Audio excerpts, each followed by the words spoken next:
मधुबन के बाबा मुरली वाले, आपका क्या कहना, आपका क्या कहना। ओम शांति। आज शुक्रवार 15 सितंबर 2023 के ईश्वरीय महावाक्य। आज बाबा बोले, मीठे बच्चे, तुम रुद्र ज्ञान यज्ञ में बैठे हो। रुद्र शिव बाबा तुम्हें जो सुनाते हैं वह सुनकर दूसरों को जरूर सुनाना है। बाबा बोले, मीठे बच्चे, तुम रुद्र ज्ञान यज्ञ में बैठे हो। रुद्र शिव बाबा तुम्हें जो सुनाते हैं वह सुनकर दूसरों को जरूर सुनाना है। प्रश्न, बाप ने भी यज्ञ रचा है और मनुष्य भी यज्ञ रचते हैं, दोनों में कौन सा मुख्य अंतर है? उत्तर, मनुष्य रुद्र यज्ञ रचते हैं कि शांति हो, अर्थात विनाश न हो, लेकिन बाप ने रुद्र यज्ञ रचा है कि इस यज्ञ से विनाश ज्वाला निकले और भारत स्वर्ग बने। बाप के इस रुद्र ज्ञान यज्ञ से तुम नर से नारायण अर्थात मनुष्य से देवता बन जाते हो। उस यज्ञ से तो कोई भी प्राप्ति नहीं होती है। गीत तुम्हारे बुलाने को जी चाहता है। ओम शांति। यह कितना मीठा गीत है और कितना अर्थ सहित है। जो विशाल बुद्धि वाले होंगे वह अच्छी रीति समझ सकेंगे। बुद्धि भी नंबरवार है ना। उत्तम, मध्यम, कनिष्ठ होते हैं। उत्तम बुद्धि वाले इसका अर्थ अच्छी रीति समझ सकते हैं। तुम्हारे बुलाने को जी चाहता है, यह कौन याद करते हैं? बच्चे। कौन से बच्चे? बच्चे तो ढेर हैं।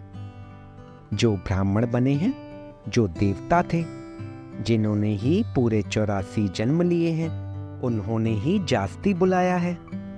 वही शिव अथवा सोमनाथ के मंदिर की स्थापना करते हैं। सिद्ध होता है हम जो पूज्य देवी देवता थे अभी पुजारी बने हैं। बरोबर हम पूज्य थे फिर पुजारी बने तो सोमनाथ शिव की पूजा करते हैं। रुद्र यज्ञ बहुत रचते हैं, रुद्र ज्ञान यज्ञ कभी नहीं रचते। रुद्र यज्ञ नाम रखते हैं। अभी भी रुद्र यज्ञ रच रहे हैं। तुम बहुत अच्छा समझा सकते हो रुद्र कौन है।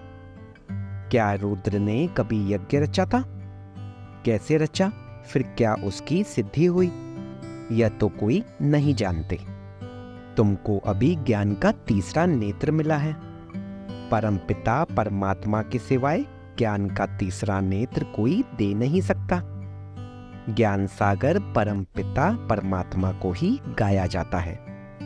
मनुष्य को ज्ञान सागर नहीं कह सकते। अभी तुम जानते हो हमको दादी का वर्षा मिल रहा है, जिसको ही याद करते हैं कि बाबा आकर अविनाशी ज्ञान रत्नों का दान करो। फिर हम भी दान लेकर औरों को करेंगे।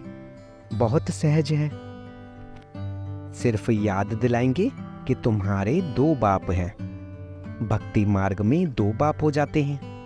सत्युग त्रेता में लौकिक बाप ही होता है। वहां वर्षा भी तुम इस समय के पुरुषार्थ अनुसार पाते हो। तो तुम बच्चों का माथा फिरना चाहिए। ऐसी ऐसी जगह जाकर पूछना चाहिए कि रुद्र यज्ञ किसने रचा था। क्या रुद्र ज्ञान यज्ञ है या रुद्र यज्ञ है? असल नाम है रुद्र ज्ञान यज्ञ। रुद्र तो है निराकार। वह कैसे यज्ञ रचेगा? जरूर शरीर धारण करना पड़े। दक्ष प्रजापति का यज्ञ भी मनाते आते हैं। दिखाते हैं दक्ष प्रजापति यज्ञ में अश्व को स्वाहा करते हैं, घोड़े को टुकड़े टुकड़े कर जलाते हैं। उनको दक्ष प्रजापति यज्ञ कहते हैं।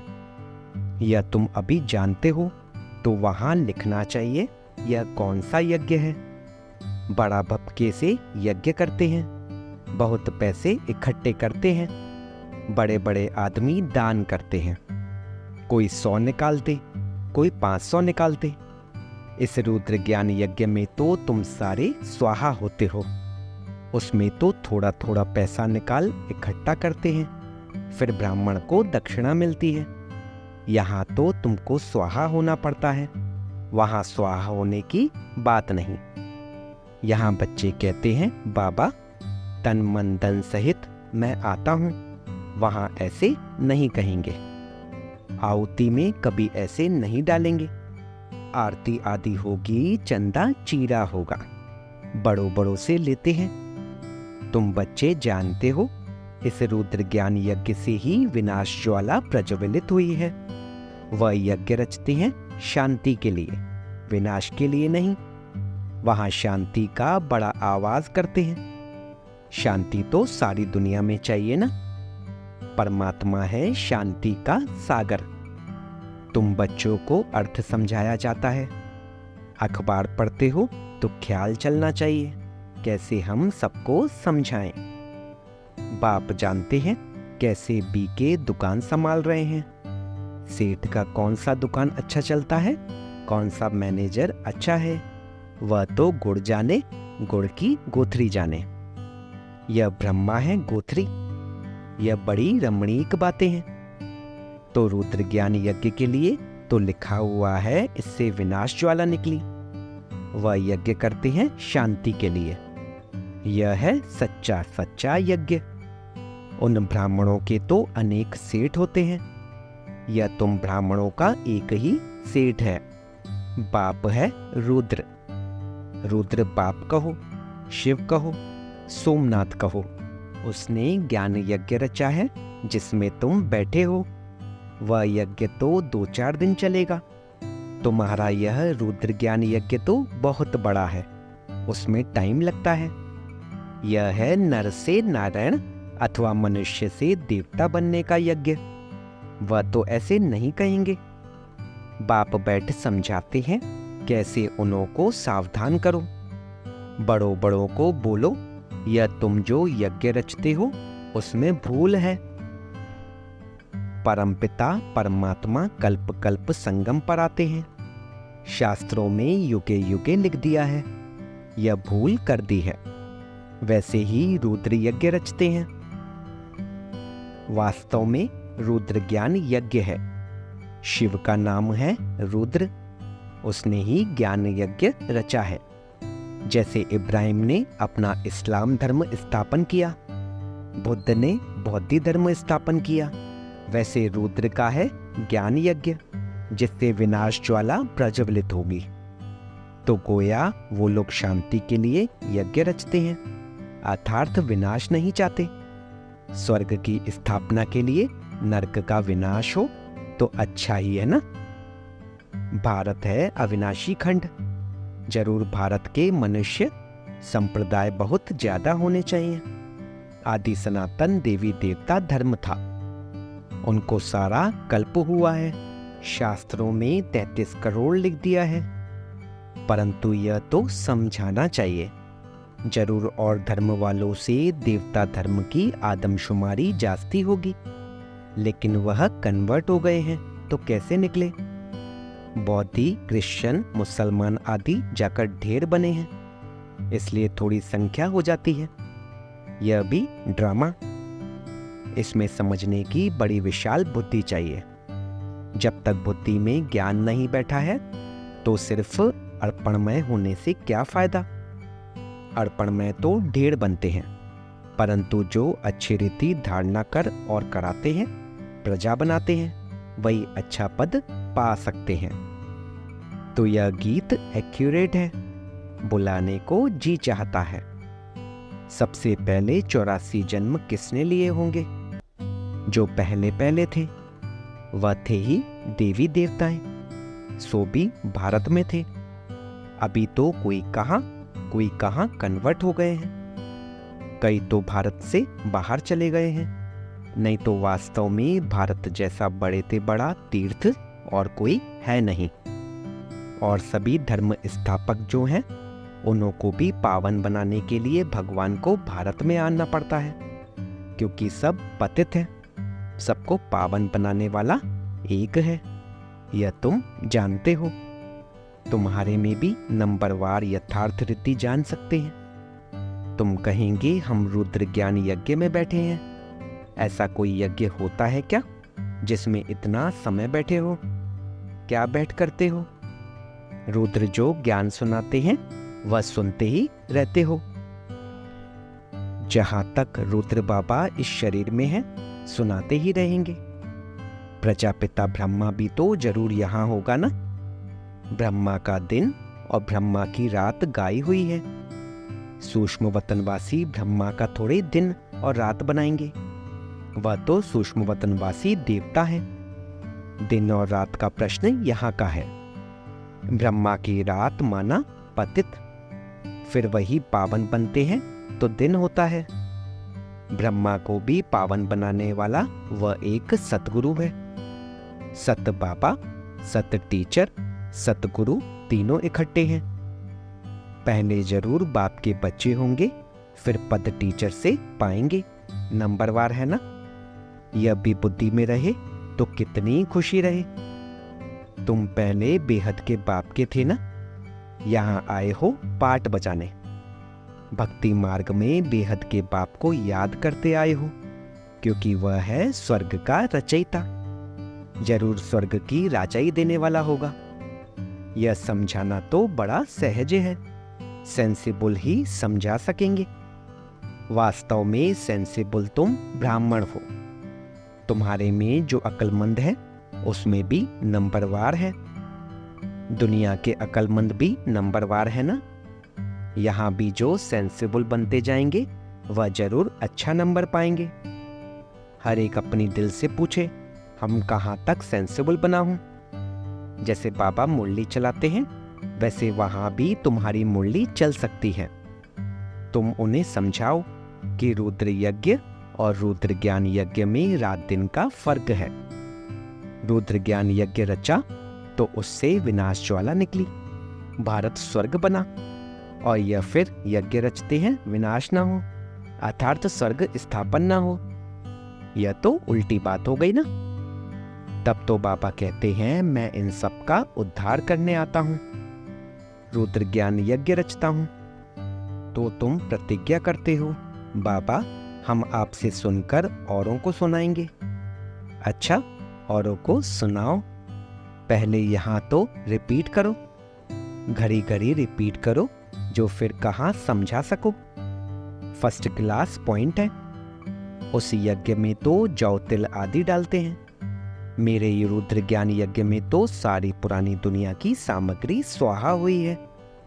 परंतु यह सब बातें कोई की बुद्धि में अच्छी रीति धारण नहीं होती। बाप को याद नहीं करते हैं तो बुद्धि का ताला नहीं खुलता। बाबा कहते हैं हम भी क्या करें।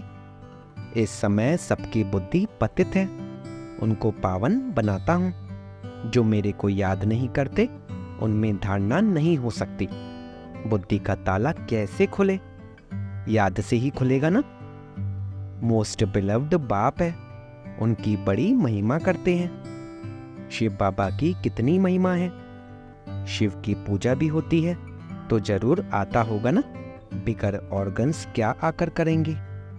तो अब ब्रह्मा में आया हुआ हूं। तुम बच्चे बाप दादा के सामने बैठे हुए हो, परंतु दे अभिमान होने कारण इतना लव, बाप के लिए सम्मान अथवा रिगार्ड नहीं रहता। डायरेक्शन पर मुश्किल चलते हैं, अहंकार में आ जाते हैं।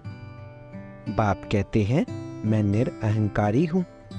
तुमको इतना अहंकार क्यों आता है? बस समझते हैं मैं ही होशियार हूं। इतना दे अभिमान आ जाता है। अब कोई का पति मर जाता है तो उसकी देह खत्म हो गई, बाकी आत्मा निकल गई। फिर ब्राह्मण में आत्मा को बुलाते हैं, देह को तो नहीं बुलाते। भावना रखते हैं तो भावना का भाड़ा मिलता है। पति को याद करते रहे तो पति का साक्षात्कार कर लेंगे। बाबा साक्षात्कार तो कराते हैं ना। ऐसे बहुतों का प्यार होता है। आएगी तो आत्मा ना। कोई का स्त्री में प्यार है तो भावना का भाड़ा मिल जाता है। स्त्री को देख लेते हैं, चीज ले आते हैं, खुद उनको पहनाते हैं। ऐसे बहुत कुछ होता आया है। आगे बहुत विधि से खिलाते थे। जैसे गणेश को अथवा नानक आदि को याद करते हैं तो साक्षात्कार हो जाता है, ऐसे बहुतों को हो सकता है, परंतु वह चाबी एक ही बाप के हाथ में है। बाप कहते हैं यह साक्षात्कार की बातें भी ड्रामा में नूंदी हुई हैं। साक्षात्कार कराया, ड्रामा चला, ठहरता नहीं है। ड्रामा को भी अच्छी रीति जानना होता है। अरे बाबा का तो अच्छी रीति रिगार्ड रखो। बाप में इतना रिगार्ड प्यार रखना बड़ा मुश्किल समझते हैं वह तो निराकार है। कहते हैं यह तो उनका रथ है, इनको हम क्या करेंगे, हम तो निराकार को ही याद करेंगे। अच्छा, निराकार की गोद में जाकर दिखाओ, निराकार साथ खाओ पियो, तुम इनके पास क्यों आते हो? कहते हैं नहीं बाबा, आप इसमें हो, आपको ही इसमें विराजमान समझ चलते हैं। यह बड़ा मुश्किल किसकी बुद्धि में रहता है। ऐसे बहुत हैं जो कपोड़े लगाते हैं, हमारा बाबा में बहुत प्यार है, हम इतने घंटे बाबा को याद करते हैं। बाबा कहते हैं मैं भी पूरा याद नहीं करता हूँ, मैं तो एक ही सिक्केलधा बच्चा हूँ, फिर भी मैं पुरुषार्थ बहुत करता हूँ। अच्छा, मीठे मीठे सिक्केलधे बच्चों प्रति माता पिता बाप दादा का याद प्यार और गुड मॉर्निंग। रूहानी बाप की रूहानी बच्चों को नमस्ते। हम रूहानी बच्चों की रूहानी बाप दादा को सिकवा प्रेम से नमस्ते नमस्ते नमस्ते बाबा, शुक्रिया बाबा, शुक्रिया, वाह बाबा वाह। धारणा के लिए मुख्य सार: पहला, अर्पण होने के साथ साथ अपनी बुद्धि को विशाल बनाना है। उच्च पद के लिए अच्छी रीति धारणा करनी और करानी है। दूसरा, बाप समान निरअहंकारी बनना है। अहंकार छोड़ बाप से अति लव व रिगार्ड रखना है। दे अभिमान में नहीं आना है।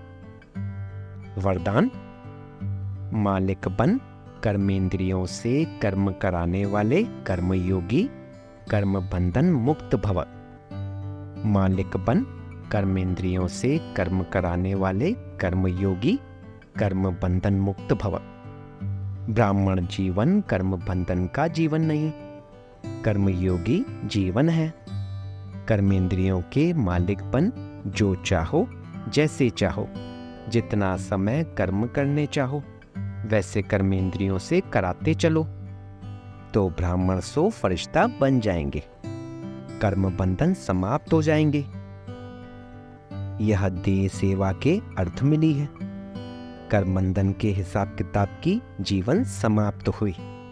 पुरानी देह और देह की दुनिया का संबंध समाप्त हुआ, इसलिए इसे मरजीवा जीवन कहते हैं। स्लोगन: दिलाराम के साथ का अनुभव करना है तो साक्षीपन की स्थिति में रहो।